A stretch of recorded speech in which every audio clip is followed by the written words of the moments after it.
সবাইকে স্বাগত সৈকতার মম ব্লগিং চ্যানেলে। আজকের ব্লগটা একটু মানে লেট করেই স্টার্ট করেছি, কারণ রান্নাবান্না করে নিচ্ছিলাম। সকালবেলা একচুট বৃষ্টি হয়েছে, এখন আবার রোদ্দুর উঠলো, এখন আবার মানে অন্ধকার করে যে বৃষ্টি পড়ছে। আর আমার রান্না প্রায় কমপ্লিটের দিকে, প্রায় কমপ্লিট হয়ে গেছে। আজকে আর মাছ আনিনি, আজকে মাছ পাইনি। মানে কি, মাছ পেয়েছিলাম কিন্তু ভালো না আর কি, তাই মাছ রাখিনি। তো আজকে সয়াবিন করছি, সকালবেলা উচ্ছে আলু ভেজেছি, আর ঢেঁড়স ভাজলাম, আর সয়াবিন করব।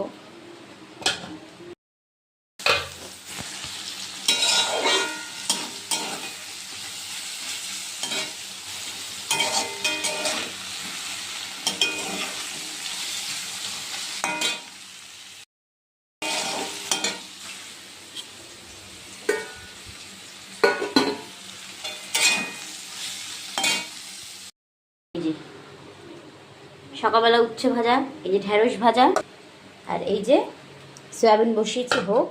তারপরে রান্নাঘর কাছানো বাকি, পুরো অন্ধকার করে এসেছে একদম।